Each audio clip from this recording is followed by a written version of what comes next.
in here. Your presence is with us, Lord God. In us, Panginoon. At kapag naghahari ang iyong banal na spirito, pag naghahari ka sa aming buhay, Panginoon, ang mararanasan po namin ay buhay at pag-asa, Panginoon. Maraming salamat po, Diyos, sa umagang ito. Patuloy nawa, Panginoon, na ayusin mo ang aming isipan, ang aming puso, ihanda mo kami, Panginoon, sa maririnig naming mensahe mo, O Diyos.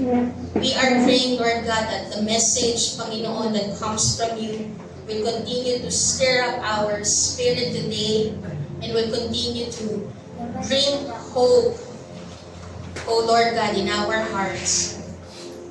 Lord, yung pagkilos mo, Panginoon, is so tangible and it is so evident, Lord God. Yung pagkilos mo, yung gagawin mo sa aming buhay, Panginoon, ay makikita ng aming mga mata, Panginoon. Mararanasan, Panginoon, kitang-kita sa amin, Panginoon. It will be so evident, it will be so tangible, Panginoon. The miracles, Lord God, na mangyayari sa aming buhay, yung pagkilos at pagbabago na gagawin mo, Panginoon, sa aming buhay, yung pagpapagaling na gagawin mo sa aming buhay, Panginoon, ay makikita ng aming mga mata, Lord God. We will witness it, Panginoon. It will be noticed, Lord God. It will be so evident, Panginoon. Lord, maraming salamat, O Diyos. Patuloy ka namin tinataas, pinupuri, binibigyan ng karangalan, dinadakila, at sa iyo lang namin binibigay, Panginoon, ang mataas at banal na paggalang, Panginoon. Salamat, Panginoon, sa pagbibigay sa amin ng pagkakataon, O Diyos, na purihin ka, O Lord. That because of your sacrifice, because of your blood, Lord God, we can come boldly to worship you, O Lord God. We can come boldly, Panginoon, into the Holy of Holies, O Lord. Thank you, Lord Jesus. Thank you for the finished work of Jesus Christ on the cross. Thank you, O Holy Spirit, for moving in our midst, Lord God. Thank you, O Holy Spirit, for revealing Jesus Christ, for revealing the Father's mind, revealing the Father's heart, Lord God, sa aming buhay, Panginoon. Maraming salamat.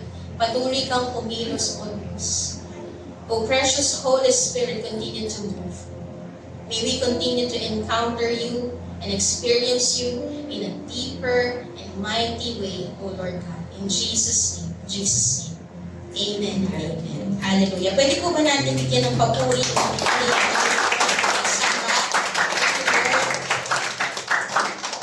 Hallelujah. Meron lang po akong ipapakita po sa inyo na pictures dito. Ayan. Ano po yung nakikita nyo na image dito po sa screen natin? Meron po dyan dry land, very dry land. Meron po dyan graveyard. Okay? Ano pa po? Meron pong prison. Okay? Prison cell. If you will see po dito po sa mga pictures na nandito po sa screen, meron po ba tayong nakikita buhay dito? Meron po ba tayong makikita na parang possible na magkaroon ng buhay sa lugar na to? Or pag-asa sa lugar na to? Meron po ba? Meron po? Wala po, diba? Sa buhay po natin, meron din po ba tayo na sa buhay natin, parang nakikita natin that we are like these pictures on the screen?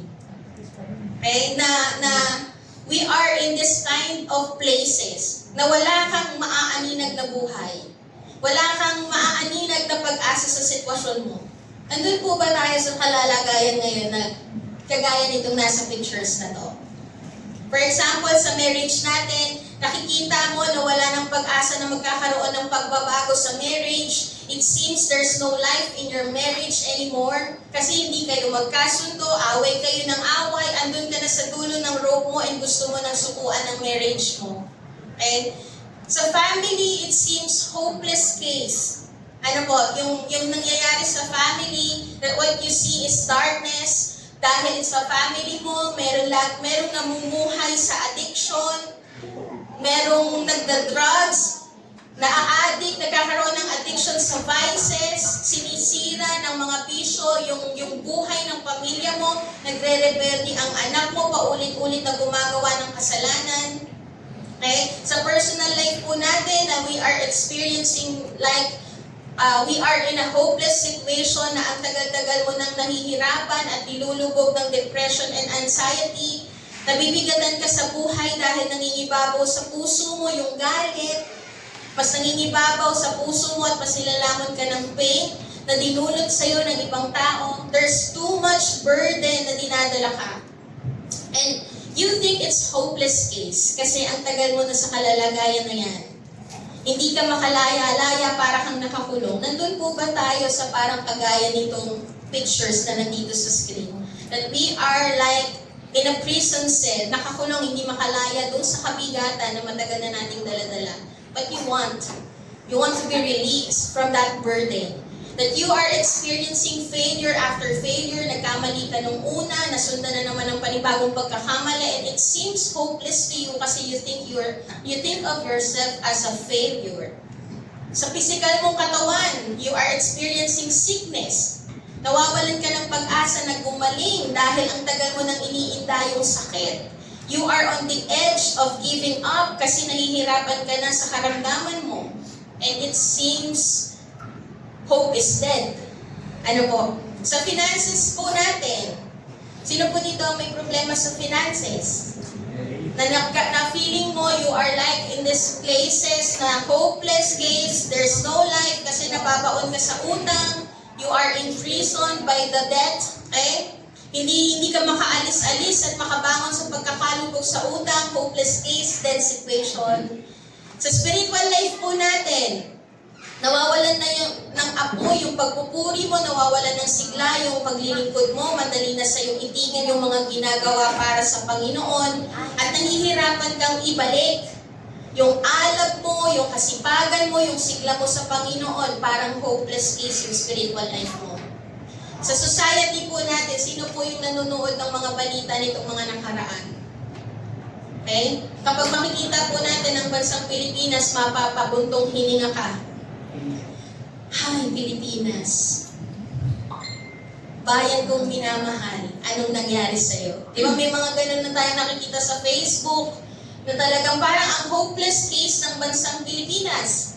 Sa society natin kasi sa Pilipinas o sa bansa natin, parang nakikita natin, nananalangin ng mga Kristiyano pero mas nananaigat na ang korupsyon. Mas talamak at bulgaran ang korupsyon sa gobyerno. Diba? Na yung mga nakaupo sa posisyon, ginagamit ang kapangyarihan at ang posisyon para sa pansarili at hindi para sa Pilipino, hindi para sa bayan. No? Na parang naiisip mo, makakabuhay ka ba ng pamilya sa bansang ito? Diba? Nandun po ba tayo sa ganong klaseng pag-iisip? Makakabuhay ba tayo sa ganitong klase ng bayan na to, ng Pinas? Okay? Na tumataas ang bilihin, tumataas ang tax, pero hindi tumataas ang sahod. Diba? Parang ang hopeless case. No, minsan mapapaisip ka, buti pa ang gas nagmamahal, ako single pa rin. Parang, anong connect? Buti pa ang mga bilihin nagmamahal. Pero kailan kaya ako magmamahal? Wow! Boom! Parang ang hopeless case naman, ano? Minsan parang it seems hopeless case yung mga nangyayari sa paligid natin. Parang kagaya nito, wala kang makitang buhay, wala kang makitang pag-asa. And in the Bible po, there's also a passage na kapag binasa mo sa una, wala kang makikitang buhay. Wala kang maaaninag na pag-asa sa lugar na yun. Pero ipinakita pa din po ng passage na babasahin natin ngayong umaga that God has the power to breathe life and to speak hope sa bawat patay and seemingly hopeless situation ng buhay mo. Naniniwala po ba tayo ito? Na itong mga pictures na pinakita po natin, kapag ka pumasok si Lord, magkakabuhay dyan. Magkakapag-asa dyan. Amen po ba? Ipapakita po sa atin ng Panginoon ngayong umagang ito that God has the power to breathe life and to speak hope sa bawat sitwasyon ng buhay natin. Doon po sa babasahin natin ngayong umaga, ipapahayag po ng passage na to, ng salita po ng Panginoon, na ang kamatayan ay walang kakayanan na pumigil sa kapangyarihan ng Diyos na magbigay ng buhay. Sino po ang naniniwala doon? Na kahit kamatayan, hindi po kayang pigilan ang kapangyarihan ng Diyos na magbigay ng buhay. Pinakita po yun ng Panginoong Jesus sa kanyang pagkabuhay na magmuli. Napagtagumpayan niya ang kamatayan. So even death cannot hold His power to give life. Amen po ba? Papakita po sa atin ng Panginoon ngayong umaga that the power of God can change even the most hopeless situations in your life. Naniniwala po ba tayo ngayong umaga doon? That we have this faith na, Lord, I have this faith that you have the power to breathe life and to speak hope in my situation. Amen? Amen po ba? And today we will witness the move of God's Spirit to breathe life into every dead situation in our lives. And today, ayun po yung topic po natin. Ang title po ng ating pong mensahe ay a life-giving spirit. Pakisabi po, a life-giving spirit. Amen. Sa Ezekiel po, Ezekiel 37, 1-14, basahin po natin. Can we open our Bible po sa Ezekiel 37, 1-14? Sige po, umpisan po natin basahin. Medyo mahaba po ito. Nadama ko ang kapangyarihan ni Yahweh at sa pamamagitan ng kanyang espiritu ay dinala niya ako sa isang libis na puno ng kalansay. Inilibot niya ako sa lugar na puno ng mga kalansay na tuyong-tuyo na. Tinanong niya ako, Ezekiel, anak ng tao, palagay mo ba ay maaari pang mabuhay ang mga kalansay na ito?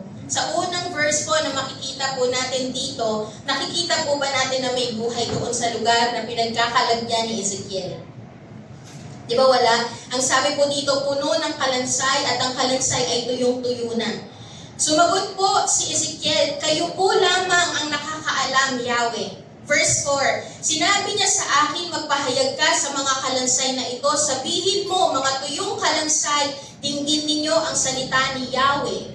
Ito ang ipinapasabi niya, bibigyan ko kayo ng hininga at kayo'y mabubuhay. Lalagyan ko kayo ng litin at laman at babalutin ng balat. Bibigyan ko kayo ng hininga at kayo'y mabubuhay. Sa gayon, makikilala ninyong ako si Yahweh. Verse 7, nagpahayag nga ako tulad ng utos sa akin, na nang ako'y nagsasalita, nagkaroon ng malakas na ugong at nabuo ang mga kalansay. Nakita kong sila'y nagkaroon ng litin at laman, nabalot sila ng balat, ngunit hindi pa humihinga.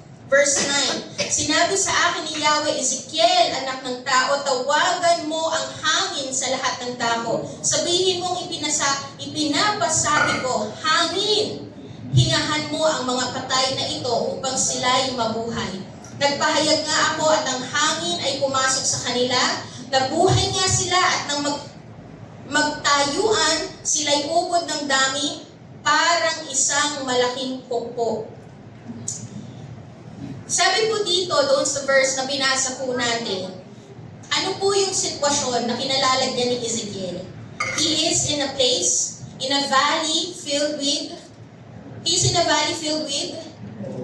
dry bones. Okay? Dinala po ng Panginoon si Ezekiel doon sa lugar kung saan puno ng buto. And hindi lang po siya buto, pero ang sabi po doon, dry bones. Sabi po sa Ezekiel 37, 1-2, it is on the surface of the valley. Diba? Sabi po dito, ano yung kalalagayan ng lugar na kinalalagyan po ni Ezekiel? Ano ang kalalagayan ng mga dry bones na nandoon? That they are on the surface of the valley. Ibig sabihin po, itong mga kalansay na to, itong mga buto na to, ay iniwan na lang doon sa lugar. Hindi po nila na-experience yung proper burial. Okay? Hindi po nila na-experience yung proper burial, they are just left there in the surface of the valley. Na pag sinabi po natin that they are in the surface of the valley, ito pong mga kalansay na to ay naka-experience ng shame and disgrace. Okay? This open grave po, it speaks of shame and disgrace. Kasi in the Old Testament po, in the Old Testament time, it's very important to give a proper burial sa mga tao. Lalo na kapag they are respected people, kailangan ilibing sila ng maayos. Hindi po nila hinahayaan na nakatiwangwang yung bangkay o yung katawan because it will be a disgrace doon sa namatay. But these dry bones po, nasaan po sila? They are on the surface of the valley. They are on the open grave. Nakatiwangwang yung kanilang kalansay. Naiwan sila, hindi sila nabigyan ng proper burial. So itong mga kalansay na to, itong sitwasyon na to is in the condition of full of shame, guilt, and disgrace. Iyan po yung naranasan itong mga buto na to, itong mga patay na to. Sa buhay po ba natin, are you experiencing shame, guilt, and disgrace? Dahil sa naging action mo at mga pangyayari sa buhay mo. Do you feel shame? Do you feel this shame and this disgrace and guilt? Kasi meron kang mga nagawa na hindi tama. Meron kang mga nagawa na nakakahiya. Meron mga pangyayari sa buhay mo na parang hindi mo maipagmamalaki. Ganun po yung karanasan ganito po yung sitwasyon nitong binabasa po natin sa Ezekiel 37. And ang sabi din po dito, they are full of bones, the valley of bones. Ibig sabihin, hindi po sila recently lang namatay. Hindi po sila kamamatay lang, matagal na silang patay. It speaks of a long-term hopelessness. Matagal na silang nakaka-experience ng hopelessness na situation. Meaning, napakatagal na po nila sa ganung klase ng kalalagayan. Hindi siya recent event lang. Sa buhay natin, naararanasan po ba natin, are we in this kind of situation na yung hopeless situation mo, yung pinagdadaanan mo ay hindi siya bago lang na pangyayari? Yung problema na kinahaharap mo, yung kinalalagyan mong problema, sitwasyon, hindi po siya bago lang na pangyayari. Ito ay sobrang tagal mo nang pinagdadaanan. Sobrang tagal ka nang pinahihirapan ng sitwasyon, sobrang tagal mo nang iniinda yung problema na kinahaharap mo, hindi siya recent event lang. Nandun po ba tayo sa kagaya nitong mga dry bones? That you are in a long-term hopelessness situation. Ang tagal mo na sa ganitong klaseng sitwasyon. And ang sabi din po dito, ito ay very, very dry. Sobrang tuyot. Hindi lang buto, kalansay, tuyot na tuyot. Yun yung description dito. Mas higit pa siya sa hopelessness. Mag-isip ka na ng hopeless case. Mas higit pa siya sa hopeless case. Ganun po yung kondisyon nitong mga buto na nandito.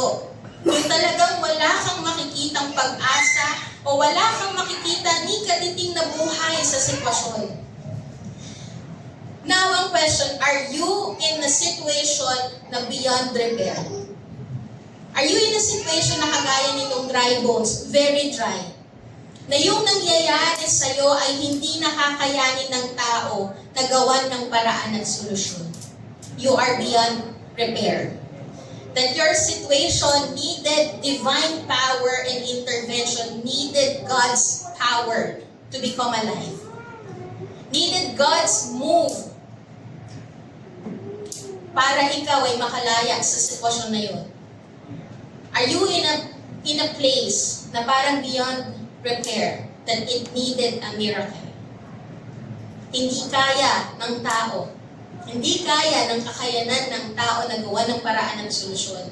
Ipinapakita rin po sa verse 3, sa Ezekiel 37 verse 3. Next slide po. Ang sabi po dito, and he said to me, Son of man, can these bones live? And I answered, O Lord God, you know. Ipinapakita po sa verse na to that human effort will fail. Meron po tayong sitwasyon na hindi kayang tugunan ng human effort.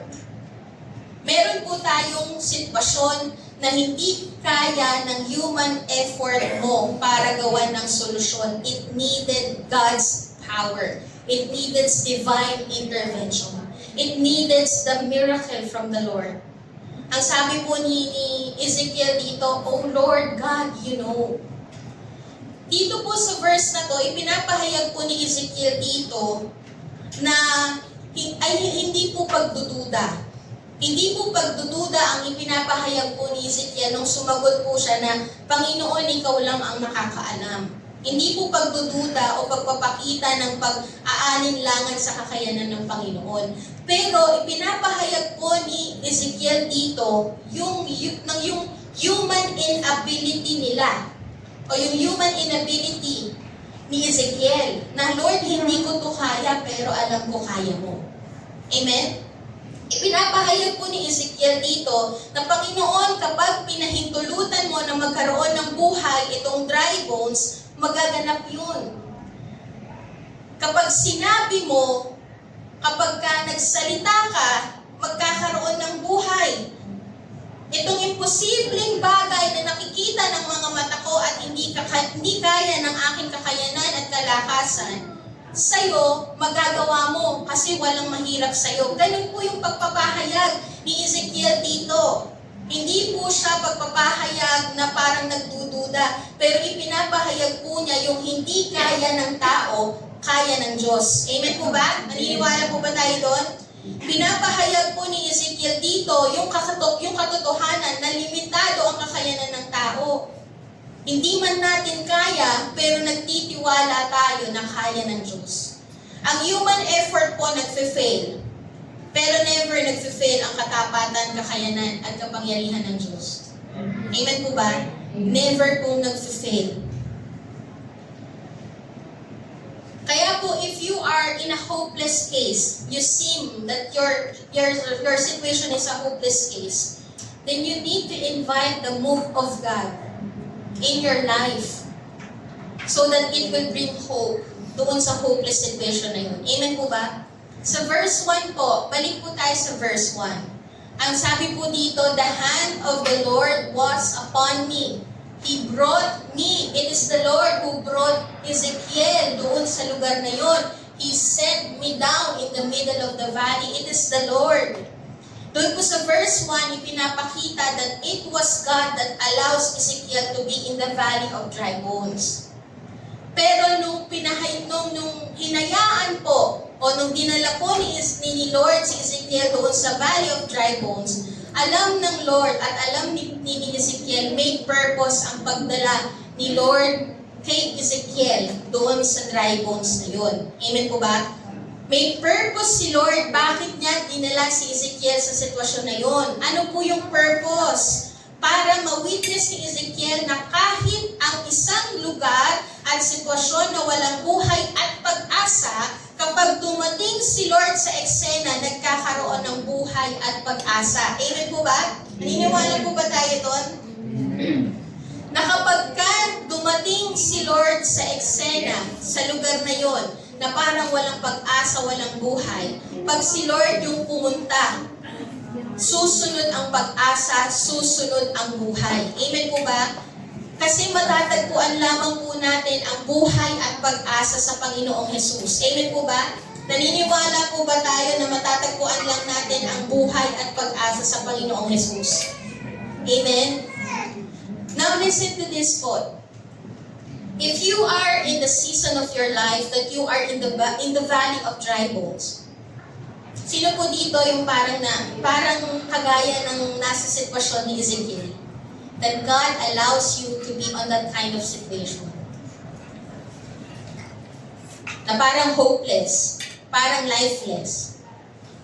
If you are in the situation of your life that you are in the valley of dry bones, hopeless, lifeless, God is telling you, God will meet you there. Amen po ba? Amen. God will meet you there. Kakatagpuin ka po ng Panginoon. Hindi po niya iiwasan yung ganong season ng buhay mo. Amen? Hindi ka niya pababayaan, hindi ka niya iiwan. Hindi ka niya inalaw na dumaan sa sitwasyon na yan para lang iwan at pabayaan. Amen po ba doon? He will meet you there.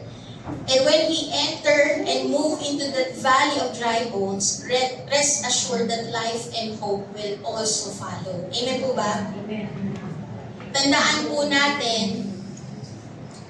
natin, no situation is too dry, too hopeless, and too lifeless for God to restore. Amen po ba? Wala pong kahit na anumang hopeless case pagdating sa Panginoon. Naniniwala po ba tayo doon?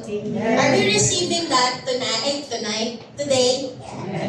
Na walang hopeless case kay Lord. Amen po ba? Amen. Sa tingin mo, hopeless. Sa mga mata mo, hopeless. Pero pag nandyan si Lord, walang hopeless case. Amen? Kasi kapag nandyan si Lord, laging may pag-asa at laging may buhay. Amen po ba? Kaya po yung mga buntong hininga natin dahil sa nangyayari sa bansang Pilipinas, rest assured na meron pa rin pag-asa ang bansang Pilipinas kasi nandito si Lord. Amen po ba? Kumikilos ang Panginoon. Amen? He can breathe life into your dead situation. If your marriage seems dead, God can breathe life into that dead marriage. If you are oppressed by depression, anxiety, and addiction, God can deliver you from that oppression. He can loosen and break that chain of bondage. Kung nandoon po tayo na parang tayo ay kinukulong, dinadaganan, nabibigatan sa depression, anxiety, addiction, yung marriage mo parang walang pag-asa. Kapatid, sinasabi po ng Panginoon, kapag nandiyan si Lord, may pag-asa at may buhay. Kaya kanyang palayain from oppression. Amen po ba? Amen. Hindi kaya ng kamatayan, nagapusin ang kapangyarihan ng Diyos na magbigay ng buhay. Amen? Amen po ba? Amen. Because God is the God of turnaround. Amen? Pakisabi po, God is the God of turnaround. God is the God of turnaround. Ibig sabihin po, He can turn your hopeless situation into a life filled with hope. Tandaan po natin, magaling si Lord magbago ng sitwasyon. Amen? He can shift your situation. Magaling si Lord doon, mag-shift ng sitwasyon. Magaling si Lord magbago ng buhay. Magaling si Lord mag-restore ng buhay. Amen po ba? Doon magaling si Lord. Amen? And ano po yung ginawa ni Lord para mabago at magkaroon ng buhay yung dry bones? We must experience divine intervention. And dito po sa babasahin po natin, o sa binasa po natin, makikita natin na meron pong pinagawa ang Panginoon para magkaroon ng buhay sa lugar na yon. Para magkaroon ng pagbabago sa lugar na yon. What is the divine intervention that God na ginawa ng Panginoon? Okay? Ano ang inutos ng Panginoon kay Ezekiel? Sabi po sa Ezekiel 37:4, prophesy over these bones. Ano po yung sabi? Prophesy. Pakisabi po, prophesy. Prophesy. Prophesy over these bones and say to them, O dry bones, hear the word of the Lord. Ito pong word na prophesy po na to, it comes from the Hebrew word naba. Ang sabi po, naba. Pagka sinabi po natin naba, hindi po ito yung prophesy na nagpe-predict ka ng future, nang huhula ka ng mangyayari sa hinaharap ng isang tao. Hindi po ganun yung prophesy dito. Pero yung prophesy po na to is yung declaring the word. Unang bagay na kailangan po natin para magkaroon ng pagbabago, magkaroon ng buhay sa ating sitwasyon is the Word of God. Iyan po yung pinakakailangan natin. We need to declare the Word of God. When we say prophesy, it's about, balik po tayo. When we say prophesy, it's about declaring the Word of God over your life and situation. Magde-declare ka. Pinapahayag mo. Okay? Pag sinabi po natin prophesy, is speaking the word under God's authority.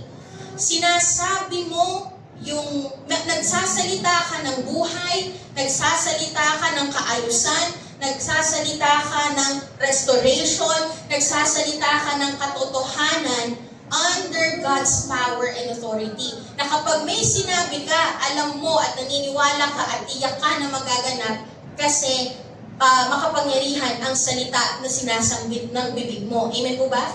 Makapangyarihan ang salita na sinasambit ng bibig mo. Bakit? Kasi salita ng Diyos ang sinasabi mo. Hindi po natin sinasabi na, I will declare, I am beautiful. Hindi po ganun ang declaration. Salita mo lang yun eh. I am beautiful, I am sexy. Pag nakita ko sa salamin, I am sexy, magiging sexy ako kasi dinedeclare ka, I am sexy. Hindi ganon. Yung declaration po na to is you are declaring the Word of God. Yung Word mismo ng Panginoon, ang dinideclare mo, hindi yung self-proclamation. Okay? Self-motivation, hindi po ganon. Okay? Hindi po yung I am good, I am beautiful, I am rich. Hindi ganon. You are declaring the Word of God na alam mo mangyayari siya kasi may kapangyarihan sa sinasabi mo dahil ang sinasabi mo ay salita ng Diyos. Amen po ba? Amen. So pag sinabi natin declaring the Word of God with such authority, ibig sabihin po nun, ipinapahayag mo ang salita ng Diyos ng may pananampalataya at katiyakan. Tiyak ka, sigurado ka na mangyayari, magaganap. Bakit? Makapangyarihan ang salita ng Diyos. At kapag sinabi to ng Panginoon, ito ay magaganap. When God speaks, everything changes. Amen po ba? When God speaks, everything changes. Amen? So when Ezekiel prophesied to the dry bones, lubos po yung paniniwala ni Ezekiel at meron po siyang katiyakan na mabubuhay ang mga buto kasi si Lord mismo ang nagsalita. Amen po ba? Si Lord mismo ang nagsalita sa pamamagitan ni Ezekiel. Dahil ang salita na sinambit niya ay hindi yung salita lang niya, kundi yung salita na galing kay Lord. Ang sabi ni Lord, prophesy to this dry bones. So iyon yung ginawa ni Ezekiel. Sinabi niya kung ano ang pinasasabi ng Panginoon. Amen? Ang i-declare natin, hindi yung mga self-motivating words, pero ang sasambitin ng ating bibig is yung salita po ng Diyos na pinasasambit sa ating bibig. Amen? Kasi ano po ba ang ginagawa ng salita ng Diyos? Bakit ito ang dapat natin dinideclare sa buhay natin? Because the Word of God gives light. Ang salita po ng Diyos ay nagbibigay ng liwanag sa ating buhay. Sabi po sa Genesis 1, verse 3, And God said, let there be light. Nung nagsalita po ang Panginoon, ang salita ng Panginoon ay nagbibigay ng buhay. So pinakita po sa Genesis 1 verse 3, that when He speaks forth, when the Lord speaks forth, that let there be light, nagkaroon ng liwanag. Amen? So ang salita po ng Diyos ay nagbibigay ng liwanag. Kapag patuloy mong ipinahahayag ang salita ng Diyos, nagsisimula pong magkaroon ng liwanag sa buhay mo. Nagsisimulang magkaroon ng liwanag sa marriage mo. Obserbahan po natin. Kapag nagsimula kang magsalita ng negatibo about your marriage, wala nang pagbabago, wala nang pag-aayos sa marriage ko, susukuan ko na to. Tingnan mo, ang buhay mo, ganun talaga. Ganun na rin ang magiging respond mo doon sa marriage mo. Susukuan mo nga talaga. Kasi ang nakita mo at ang pinahayag mo, hopeless case na to. Pero the moment na nagsalita ka over that situation and the Word of God gives life, ganun din po ang mangyayari sa pamilya mo, sa marriage mo, magkakaroon ng buhay ang marriage natin. Amen po ba? Hindi magkakaroon ng pagbabago, ang asawa ko kasi nasa kanya, kasi na kay Kristo siya. Kapag ang lagi nating iisipin, ay wala nang pag-asa yung asawa ko. Hindi na talaga magbabago yung asawa ko. Ganun nga talaga ang mangyayari. Yun na nga talaga, kasi naset mo na eh. Kasi yun na yung dineclare mo eh. Hindi ka nagsalita ng buhay, nagsalita ka ng kawalan ng pag-asa. Kay Lord, may pag-asa palagi. Amen po ba? laging may buhay kasi sa Lord may buhay. Sa Lord may pag-asa. Amen po ba? Amen? So you need to speak, kailangang ipahayag mo ang salita ng Diyos. At pag nagsimula kang magpahayag ng salita ng Diyos sa marriage mo, sa pamilya mo, sa bansa natin, magsisimula po yan magkaroon ng liwanag. Amen? Kaya ang bansa natin may pag-asa. Amen po ba? Kasi marami pa pong mananampalataya at ang dami talagang mananampalataya na talagang nagbabahagi pa ng salita ng Diyos at tinatayuan ng salita ng Diyos. Amen? Kaya itong mga kabataan po na nandito, sila po ay gagamitin ng Panginoon kasi natataniman sila ng word ni Lord. Kaya may pag-asa pa yung susunod na generation. Amen po ba? May pag-asa pa ang susunod na generation, magkakaroon ng pagbabago sa bansang ito. Bakit? Kasi nagtatanim tayo ng salita ng Diyos. At ang salita ng Diyos ay nagbibigay ng liwanag at pag-asa. Amen? Amen po ba? Pwede po ba natin palakpakan sila? When you declare the word of God, you will no longer live in darkness. And you will not overcome by darkness. Darkness will flee when you let the word of God that gives light enter into your life. Naglalaho po ang dilim kapag naghari ang salita ng Diyos sa buhay mo, sa pamilya mo, at sa marriage mo dahil nagbibigay ng liwanag ang salita ng Diyos. Amen? So continue to declare. Lagi po natin sabihin, ipahayag. Ano ang ipapahayag natin? Salita ng Diyos. Amen? Amen po ba? And ang salita po ng Diyos ay nagbibigay ng kaayusan. It gives order. It doesn't just give light, but the Word of God aligns our life. Amen po ba? Hindi lang nagbigay ng liwanag, nagbigay din ng kaayusan. It doesn't just give light, but it aligns your life. Nagkakaroon po ng kaayusan. Balik din po tayo sa Genesis 1:9. Genesis chapter 1, verse 9. Ang sabi po dito, and God said, let the waters under the heavens be gathered together. Baka sabi po, gathered together. Nung nagsalita daw po ang Panginoon, nag-gather daw po yung sa isang lugar. Okay? Yung mga bagay na kailangang i-gather, hindi po sila scattered, but they are gathered together. Ibig sabihin, nagkaroon ng kaayusan, walang kaguluhan. Amen po ba? Wala pong naging kaguluhan. It gathered together. Amen? In one place. It aligns. Nagkaroon ng alignment. Kapag nagbabasa tayo ng salita ng Diyos, dinedeclare natin ang salita ng Diyos sa ating buhay, sumusunod tayo sa salita ng Diyos, na-align ang buhay po natin. Amen po ba?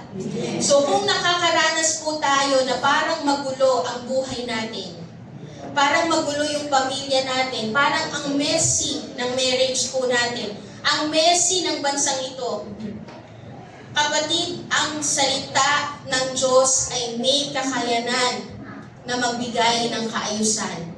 Amen po ba? The Word of God has the power to gather your life, to give order to your life, to align your life sa kung ano ang kalooban ng Panginoon. The Word of God has the power na ayusin ang buhay po natin. Amen? Amen? Kaya sabihin mo po sa katabi mo, magiging maayos ka. Amen?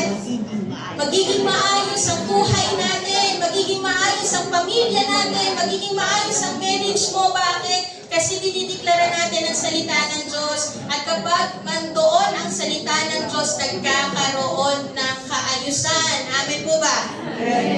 Amen. Hallelujah.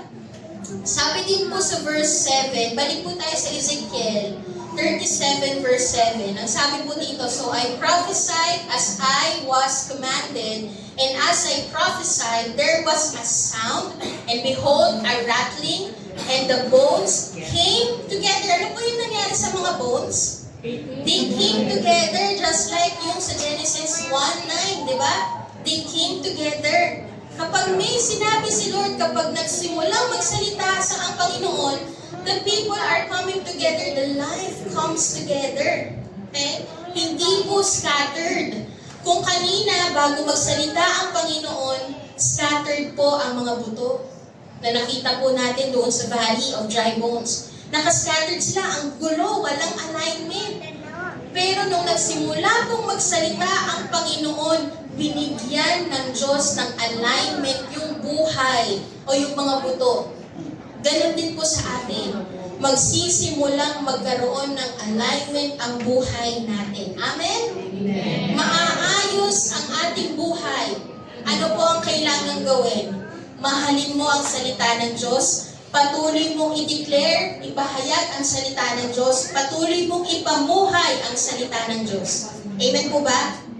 Amen? And ang sabi din po, balik po ulit tayo sa verse 4 naman. Ezekiel 37:4. Ano po yung sabi ng Panginoon dito? Then he said to me, prophesy over these dry bones and say to them, O dry bones, ano po yung kailangan gawin ng dry bones? Hear the word of the Lord. Hear. Pakisabi po, hear. Hear. Kapag sinabi po nating hear, hindi po yon yung nakinig ka, pero ang layo ng utak mo.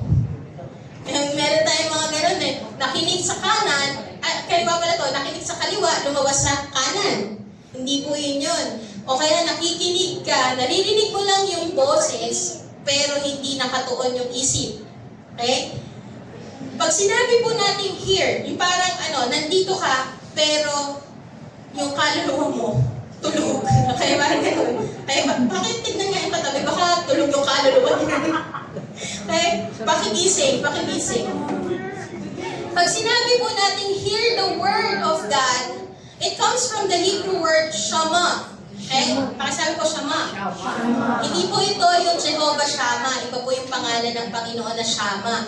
Ito po ay shama. Okay? Ibig sabihin po nito is you pay attention and you obey. Yung pakikinig mo ng salita ng Diyos ay may kalakip ng pagsunod. Magyayari ang salita po ng Diyos. Magkakabuhay, magkakaroon ng kaayusan, magkakaroon ng liwanag ang ating buhay kung tayo mismo ay tunay na nakikinig at sinusunod ang salita ng Diyos. Iyon po yung dapat natin gawin. I-declare natin ang salita ng Diyos sa buhay natin. Makikinig tayo at susundin natin. Then definitely I'm going to tell you, rest assured, pagkakaroon ng kaayusan ang buhay po natin, ang pamilya natin. Ma-align ang buhay natin sa kalooban ng Panginoon. Amen po ba?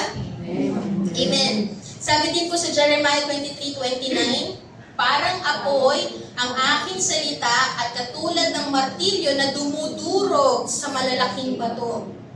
Ang salita po ng Panginoon ay may kakayanan at kapangyarihan na palambutin, basagin ang kahit gaanong katigas na puso. Amen? Kahit gaano katigas ang puso ng isang tao, kapag kumilos ang Panginoon, narinig niya ang salita ng Diyos at tunay po na pinakinggan niya ang salita ng Diyos. The Lord has the power na basagin ang matigas na puso, palambutin ang matigas na buhay. Amen po ba? Amen? Para ito ay sumunod sa Diyos. Ma-align sa nais ng Panginoon. Sabi din po sa verse 7, balik tayo, Ezekiel, sorry po tumatalon-talon tayo. I feel like jumping. Ezekiel 37:7. So I prophesied as I was commanded, and as I prophesied, there was a sound. Ano po yung sabi doon? Ano yung nangyari? There was a sound, and behold, a rattling noise. Merong sound, may rattling noise. So kapag kumilos, kapag nag-prophesy ka ng salita ng Diyos, kapag sinunod mo ang salita ng Diyos, okay? And your life is filled with the Word of God, babaguhin ka ng Diyos. And ang sabi po dito, may sound, may rattling noise. Ibig sabihin, you will notice it. Hindi po ito parang hindi mo mapapansin. Okay? You will notice it. It will be evident and tangible. Kitang-kita ang gagawing pagbabago at pag-aayos ng Diyos sa buhay mo at pamilya mo. Amen po ba? Kitang-kita, makikita talaga sa inyong buhay, sa ating buhay, kapag kumilos ang Panginoon. Amen? So you need to prophesy to these dry bones. Declare the word of God with so much authority until you see the tangible evidence of transformation in your life. Amen? And ang sabi din po sa Ezekiel 37:5, hindi lamang po nag-prophesy. Hindi lamang po inutusan ng Panginoon si Ezekiel to prophesy, pero ano po yung sabi dito? Thus says the Lord God to these bones, behold, I will cause breath. Ay, sabi po, breath to enter you and you shall live. When we speak of breath, ang ibig sabihin po nito, it comes from the Hebrew word ruach, which means spirit. Kailangan po ng spirito ng Diyos para magkabuhay ang sitwasyon. Kailangan ng spirito ng Diyos para magkabuhay yung salita na dinideklara mo sa iyong pamilya at sa iyong buhay. Kailangan ng banal na spirito. The Spirit of God is needed to bring life to your dead situation. Sabi din po sa Genesis 1:2, the earth was without form and void, and darkness was over the face of the deep, and the Spirit of God was hovering over the face of the waters. Nakita po natin kung ano ang kalalagayan po ng mundo bago po kumilos ang banal na spirito. Ano po yung sabi? Without form, it is void, it is dark. Okay? May darkness. Okay? Wala po daw ayos. Empty talaga siya. Walang buhay. Puno ng kadiliman. Pero the moment na kumilos ang banal na spirito, nagkaroon ng buhay. Ang likha ng Panginoon. Amen po ba? The Holy Spirit is needed. The Spirit of God is needed. And kapag kumilos ang banal na spirito, nagkakabuhay. Kaya po kapag tayo ay dumadalo sa gawain ng Panginoon, we started to glorify Jesus Christ. Pinupuri natin, itinataas natin ang Panginoong Jesus. Nakikita po natin ang kapangyarihan ng banal na spirito na kumikilos sa ating buhay. E naniniwala po ako na nawawala, naglalaho ang dilim sa buhay natin, kundi liwanag ang ating mararanasan. Amen po ba? Amen. Death is now losing its grip and its power over your life.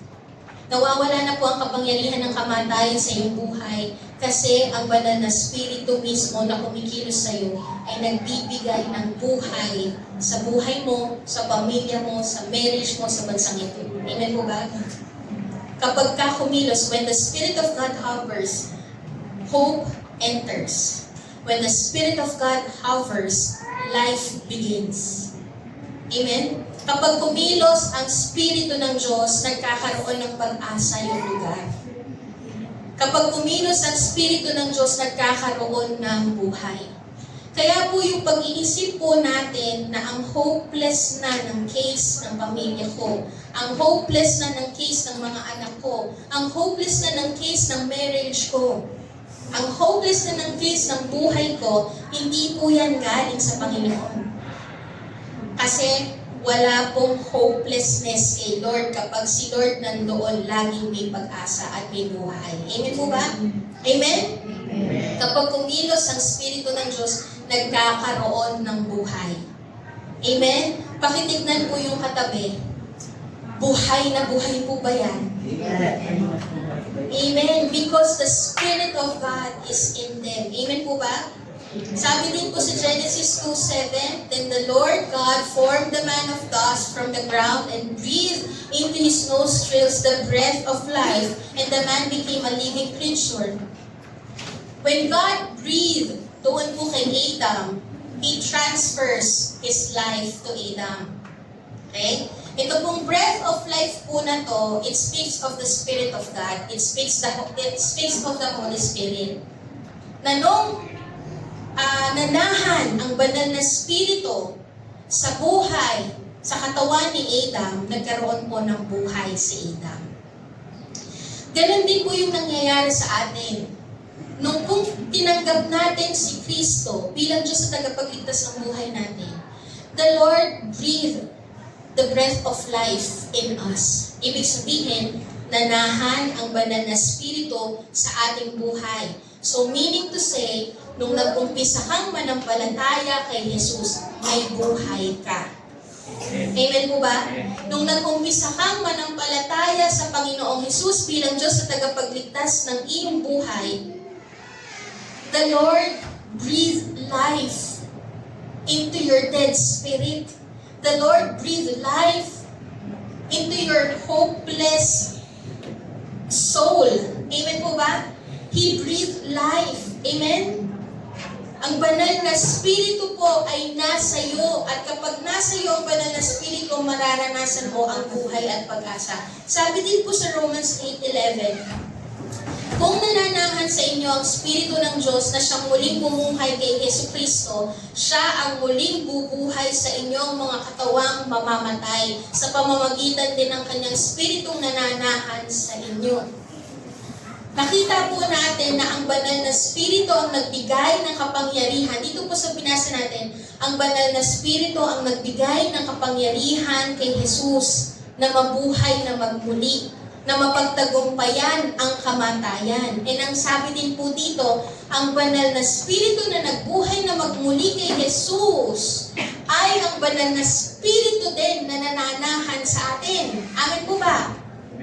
So we can overcome every hopeless situation and every lifeless situation ng ating buhay kasi nananahan ang banal na Espiritu sa ating buhay. Amen po ba?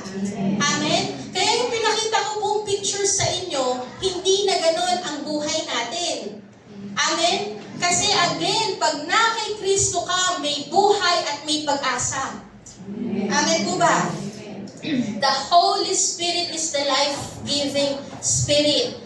Ang kamatayan ay walang kakayanan na pumigil sa kapangyarihan ng Diyos na magbigay ng buhay sa atin. So if you are in a shameful, disgrace situation, you feel like there's shame, there's disgrace in your life, but before the presence of God, nawawala po yung shame and disgrace. Amen? And for so long, you are experiencing bondage, oppression, you are being tormented, nahihirapan ka sa mga sitwasyon na nangyayari sa buhay mo. Kapatid, God has the power to breathe life and give hope into your life. Amen po ba? Hallelujah. Walang makakapigil sa kakayanan ng Diyos na baguhin ka. Walang makakapigil sa kakayanan ng Diyos na ayusin ang buhay mo, bigyan ng liwanag ang buhay mo, bigyan ng pag-asa ang pamilya mo at ang marriage mo. Amen? There's no situation, again po, there's no situation that is too dry, too hopeless, and too lifeless for God to restore. Because there is life found in Christ, there is hope found in Christ. Pwede ko po bang tawagin ang worship team? Sabi po sa Ezekiel 37:10, sabi din po dito, the moment po na naranasan ng mga dry bones na to, yung salita ng Diyos, nag-umpisa pong magkaroon ng pagbabago sa sitwasyon nila. Nagkaroon ng liwanag, nagkaroon ng kaayusan, and the moment po na naranasan nila yung paghinga ng Panginoon sa kanilang buhay, the moment na naranasan nila ang pagkilos ng banal na Espiritu sa kanilang buhay, nagkaroon po sila ng buhay. And ano po yung nakita po natin dito sa Ezekiel 37:10? Ano po yung kondisyon na ngayon ng dry bones? From being dry bones to exceedingly great army. Hindi na po sila yung patay, talunan, shameful and disgraced people, dry bones, hindi na po. Sila po ay exceedingly great army. Meaning to say, sila po yung army na may courage, may kalakasan, amen, may kapangyarihan na magtagumpay. Ito pong dry bones na to, nung binigyan ng buhay ng Diyos, hindi po sila binuhay ng Panginoon para lang mamuhay ng komportable. Maging spectator or maging audience lang. Binigyan sila ng buhay ng Diyos para mag-involve, to become His army. Binigyan sila ng buhay ng Diyos para mag-participate, mag-commit sa gawain ng Panginoon, sa spiritual warfare, sa buhay pananampalataya. Hindi po sila binigyan ng Diyos ng buhay para lang gawin ulit kung ano ang nais nilang gawin. The Lord has given them life for them to become God's army. Kapatid, God's army ka. You are one of the soldier of Christ. Amen po ba? Sino po ang soldier ng Panginoon? Yes. Kapag ka ikaw ay soldier ng Panginoon, mamumuhay ka na may pagsunod sa salita ng Diyos. Iyan po yung karakter ng isang army ng Lord o ng isang soldier. Namumuhay sila ng may tunay na pagpapasakop at pagsunod sa kanilang commander. Tama po? Kapag binigyan tayo ng buhay ng Panginoon, binigyan tayo ng kaayusan ng Panginoon, ang gusto ng Panginoon na makita sa atin, we are being obedient to the command of the Lord. And this dry bones po, ito pong dry bones na to, again, hindi po sila talunan. Amen po ba? Hindi na po sila hopeless case. Amen? Hindi na po sila yung parang nanghihina palagi, umaayaw palagi. Hindi na sila ganon. Ikaw ay soldier na. Hindi ka na yung palaging nanghihina, yung palaging umaayaw. Hindi na po tayo ganon. Kasi yung army ng Lord, yung dry bones na naging army ng Panginoon, they become strong, courageous, and victorious soldier of Christ. Amen po ba? Ganoon na po yung ating pamumuhay. Kapag binigyan tayo ng buhay ng Panginoon, tayo na ay mananagumpay. You are an army destined to win. Amen po ba?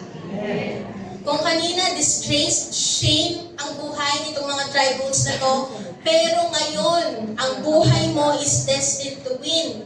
Ang buhay mo is meant to be victorious. Amen po ba? Ikaw yung army ng Panginoon na matatag sa kabila ng laban ng buhay. Amen? Amen? Sino po dito yung matatag sa kabila ng laban ng buhay? Yung napagtatagumpayan ang mga pagsubok kahit ito ay mahirap. Amen? Kasi alam nila na may buhay at pag-asa kay Kristo. Amen po ba? You are an army of God who can withstand every battles of life. When God breathed His life in you, kapag ka ikaw ay puspos ng banal na spirito, nananahan ng banal na spirito sa iyo, yung binigay niya na buhay sa iyo ay buhay na may katagumpayan. Amen?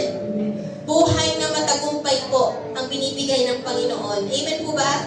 Amen. Nakita po natin yung story from being hopeless, from being lifeless, to a life being victorious. Amen po ba?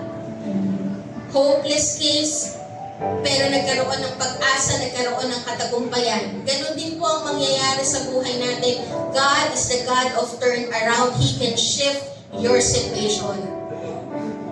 Yung hopeless na yan, God can shift that into a life filled with hope. Amen po ba? Yung pananampalataya na nanghihina, when God breathed life into your spirit, God can turn that faith into a faith that is so great na hindi ka na nanghihina, hindi ka na natutumba. Ikaw ay matatag. Yung pananampalataya na hindi natitinag, kundi matatag. Unshakable faith. Amen po ba? God can shift your situation from being a person na nahihiya, na parang duwag, but when God breathed His life into your spirit, you will become courageous. Amen po ba? Standing firm in the Word of God. Standing firm to fight the battle and win the battle. Amen? Amen? Hallelujah. Pwede po ba tayong tumayo lahat? Let's continue to declare, prophesy the Word of God over our lives. Glory to you, Lord. Praise you, Jesus. Hallelujah.